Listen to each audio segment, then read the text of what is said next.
book of Exodus, chapter 1. These are the names of the sons of Israel who went to Egypt with Jacob, each with his family: Reuben, Simeon, Levi, and Judah, Issachar, Zebulun, and Benjamin, Dan and Naphtali, Gad and Asher. The descendants of Jacob numbered 70 in all. Joseph was already in Egypt. Now Joseph and all his brothers and all that generation died. But the Israelites were exceedingly fruitful. They multiplied greatly, increased in numbers, and became so numerous that the land was filled with them. Then a new king, to whom Joseph meant nothing, came to power in Egypt. "Look," he said to his people, "the Israelites have become far too numerous for us. Come, we must deal shrewdly with them, or they will become even more numerous, and if war breaks out, will join our enemies, fight against us, and leave the country." So they put slave masters over them to oppress them with forced labor, and they built Pithom and Ramses as store cities for Pharaoh. But the more they were oppressed, the more they multiplied and spread. So the Egyptians came to dread the Israelites and worked them ruthlessly. They made their lives bitter with harsh labor and brick and mortar, and with all kinds of work in the fields. In all their harsh labor the Egyptians worked them ruthlessly. The king of Egypt said to the Hebrew midwives, whose names were Shiphrah and Puah, "When you are helping the Hebrew women during childbirth on the delivery stool, if you see that the baby is a boy, kill him. But if it is a girl, let her live."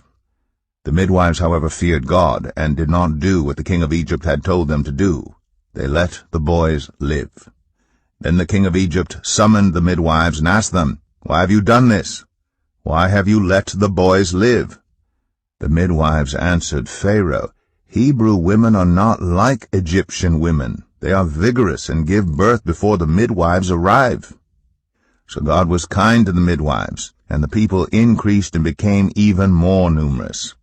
And because the midwives feared God, he gave them families of their own. Then Pharaoh gave this order to all his people: "Every Hebrew boy that is born you must throw into the Nile, but let every girl live." Exodus 2. Now a man of the tribe of Levi married a Levite woman, and she became pregnant and gave birth to a son. When she saw that he was a fine child, she hid him for 3 months. But when she could hide him no longer, she got a papyrus basket for him and coated it with tar and pitch. Then she placed the child in it and put it among the reeds along the bank of the Nile. His sister stood at a distance to see what would happen to him. Then Pharaoh's daughter went down to the Nile to bathe, and her attendants were walking along the river bank.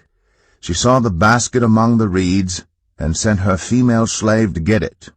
She opened it and saw the baby. He was crying, and she felt sorry for him. "This is one of the Hebrew babies," she said. Then his sister asked Pharaoh's daughter, "Shall I go and get one of the Hebrew women to nurse the baby for you?" "Yes, go," she answered. So the girl went and got the baby's mother. Pharaoh's daughter said to her, "Take this baby and nurse him for me, and I will pay you." So the woman took the baby and nursed him. When the child grew older, she took him to Pharaoh's daughter, and he became her son. She named him Moses, saying, "I drew him out of the water." One day after Moses had grown up, he went out to where his own people were and watched them at their hard labor. He saw an Egyptian beating a Hebrew, one of his own people. Looking this way and that, and seeing no one, he killed the Egyptian and hid him in the sand. The next day he went out and saw 2 Hebrews fighting. He asked the one in the wrong, "Why are you hitting your fellow Hebrew?" The man said, "Who made you ruler and judge over us? Are you thinking of killing me as you killed the Egyptian?" Then Moses was afraid and thought, "What I did must have become known." When Pharaoh heard of this, he tried to kill Moses, but Moses fled from Pharaoh and went to live in Midian, where he sat down by a well. Now a priest of Midian had 7 daughters, and they came to draw water, and filled the troughs to water their father's flock. Some shepherds came along and drove them away, but Moses got up and came to their rescue and watered their flock. When the girls returned to Reuel, their father, he asked them, "Why have you returned so early today?" They answered, "An Egyptian rescued us from the shepherds. He even drew water for us and watered the flock." "And where is he?" Reuel asked his daughters. "Why did you leave him? Invite him to have something to eat." Moses agreed to stay with the man, who gave his daughter Zipporah to Moses in marriage. Zipporah gave birth to a son, and Moses named him Gershom, saying, "I have become a foreigner in a foreign land." During that long period the king of Egypt died. The Israelites groaned in their slavery and cried out, and their cry for help because of their slavery went up to God. God heard their groaning, and he remembered his covenant with Abraham, with Isaac, and with Jacob. So God looked on the Israelites and was concerned about them. Exodus 3. Now Moses was tending the flock of Jethro, his father-in-law, the priest of Midian. And he led the flock to the far side of the wilderness and came to Horeb, the mountain of God. There the angel of the Lord appeared to him in flames of fire from within a bush. Moses saw that though the bush was on fire, it did not burn up. So Moses thought, "I will go over and see this strange sight, why the bush does not burn up." When the Lord saw that he had gone over to look, God called to him from within the bush, "Moses, Moses." And Moses said, "Here I am." "Do not come any closer," God said. "Take off your sandals, for the place where you are standing is holy ground." Then he said, "I am the God of your father, the God of Abraham, the God of Isaac, and the God of Jacob." At this Moses hid his face, because he was afraid to look at God. The Lord said, "I have indeed seen the misery of my people in Egypt. I have heard them crying out because of their slave drivers, and I am concerned about their suffering. So I have come down to rescue them from the hand of the Egyptians and to bring them up out of that land into a good and spacious land, a land flowing with milk and honey, the home of the Canaanites, Hittites, Amorites, Perizzites, Hivites, and Jebusites. And now the cry of the Israelites has reached me, and I have seen the way the Egyptians are oppressing them. So now go. I am sending you to Pharaoh to bring my people the Israelites out of Egypt." But Moses said to God, "Who am I that I should go to Pharaoh and bring the Israelites out of Egypt?" And God said, "I will be with you, and this will be the sign to you that it is I who have sent you. When you have brought the people out of Egypt, you will worship God on this mountain."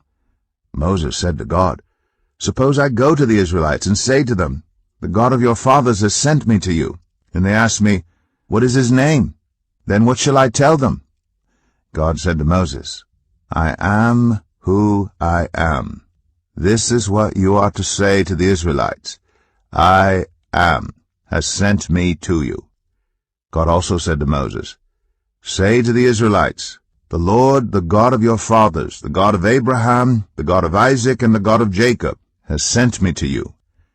This is my name forever, the name you shall call me, from generation to generation.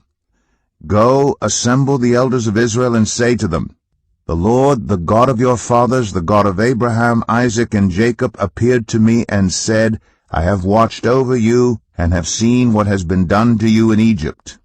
And I have promised to bring you up out of your misery in Egypt into the land of the Canaanites, Hittites, Amorites, Perizzites, Hivites, and Jebusites, a land flowing with milk and honey. The elders of Israel will listen to you. Then you and the elders are to go to the king of Egypt and say to him, The Lord, the God of the Hebrews, has met with us. Let us take a 3-day journey into the wilderness to offer sacrifices to the Lord our God. But I know that the king of Egypt will not let you go unless a mighty hand compels him. So I will stretch out my hand and strike the Egyptians with all the wonders that I will perform among them. After that, he will let you go. And I will make the Egyptians favorably disposed toward this people, so that when you leave you will not go empty-handed. Every woman is to ask her neighbor and any woman living in her house for articles of silver and gold, and for clothing, which you will put on your sons and daughters. And so you will plunder the Egyptians.